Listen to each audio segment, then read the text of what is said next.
Hello, my name is Mark. Today I want to talk to you about the importance of the beginning of a speech. It's important. No. Start your speeches with a bang.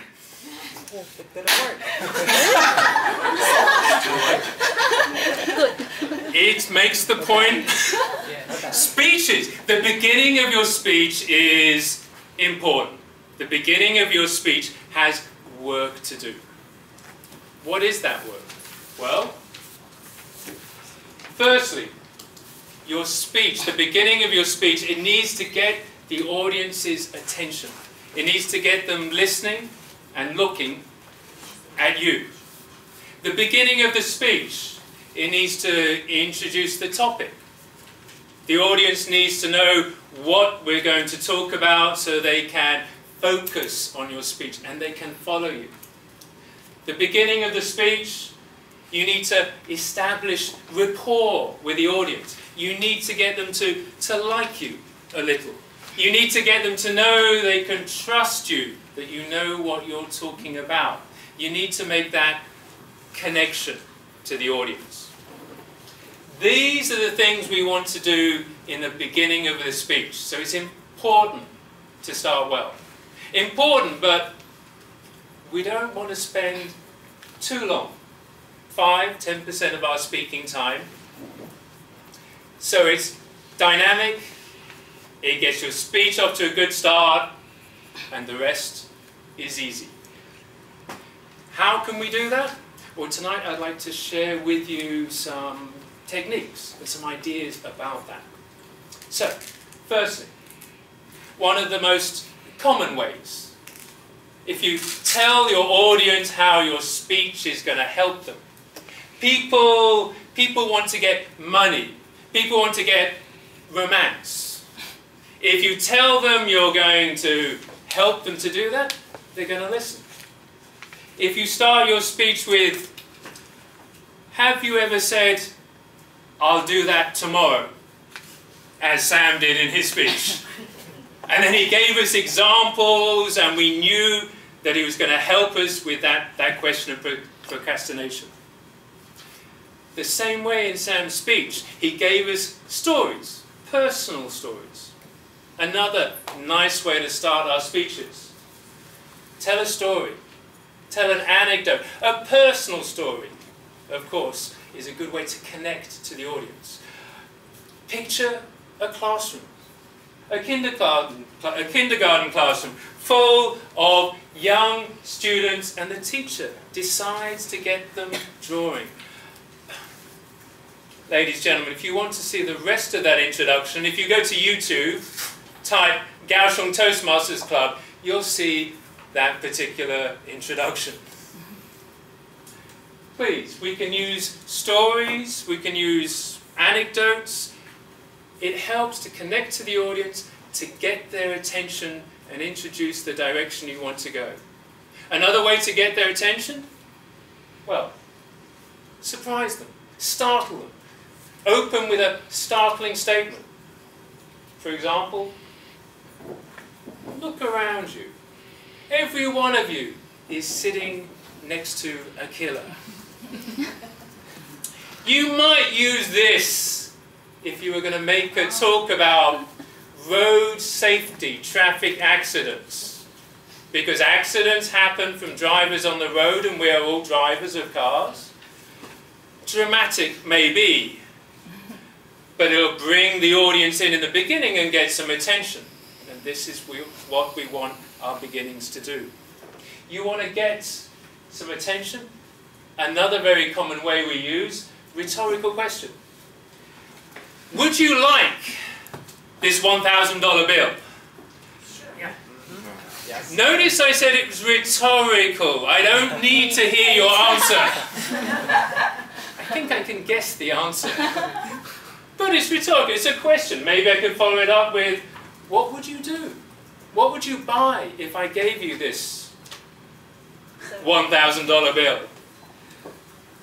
We've introduced the topic, we've got people thinking. In fact, sorry.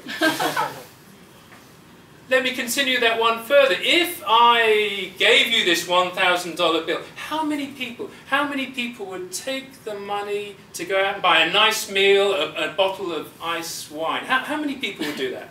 How many people? Okay, good, excellent, good. A few of us. Let me change that a little bit. If I gave you $1,000, how many people here would take that $1,000 to go out and buy a nice meal, a bottle of ice wine for me? Yeah, right, okay. It's kind of what I thought. Which brings me to two other opening techniques we can use. Audience interaction and statistics.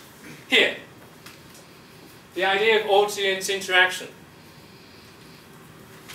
Ask people to react. Ask people to do something. Ask people to engage with you. I asked for people to show of hands. You could ask people, another example if I can give, please. Take a look. Take a look at the person sitting next to you. Take a look at the person sitting. Look at that face. Is that an honest face? Again, if you look on YouTube, you can see the rest of that introduction. You can ask people to make a movement. Getting them moving, getting them engaging, brings them into your speech. And the other thing I mentioned there, statistics. I asked people how many would go out and buy a meal, and we got, let me say, I'm going to say there was about 20% reaction. When I asked buy a meal for me, I got, yes, I got a different number. That was a lot lower. Well, statistics, numbers, details. Here, let me give you an example. For example, 63% of all statistics are made up. Including this one. If you go on the internet, you can find so much data and statistics, and you can find something that's surprising about your topic. Something that will surprise your audience, bring them into your topic, and it opens up the topic that you're going to talk about. The same way you can use a statistic to do that, you can use quotations to do that. Quotation. With a quotation, you can add authority to your speech. If you have a quotation from Barack Obama or Debbie Ty, it brings more authority to your speech. Or you can use it to amuse the audience. It could be humour. Well, in this case, I guess Barack is more amusing as a quotation. Never mind. There are so many quotations we can use on the net. And let me just add, tonight, our table topics, the topic is about food. I don't know about you, but for me, when I know what the topic of a table topics session is going to be, I look on the internet and find some quotations that will fit. That's how I prepare. Now, of course, next week we have a table topics competition. You don't know what the question is. But still, quotations add authority. If you have a few quotations ready to go, it'll add power to your speech, the same way with your opening. And adding power, adding authority to your speech, well, talking about speakers, let me just give you one example you've probably heard before. All the great speakers were bad speakers at first. Ralph Waldo Emerson, a lovely Toastmaster speech quote. We can use these, ladies, and we can use these different techniques. Let me add another common one to actually talk about the occasion that you're making the speech for. You're opening a new office. You're making an induction for new people at a wedding. You're making the speech for a purpose, so we can refer to that purpose.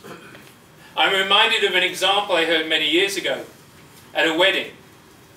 The best man had to stand and make a speech for the groom. But it so happened the best man, his job, he was a funeral director. He was responsible for burying the dead people. And he stood up and absolutely straight face he read out the speech for a funeral. But every time he should have said the word death, he changed it to marriage.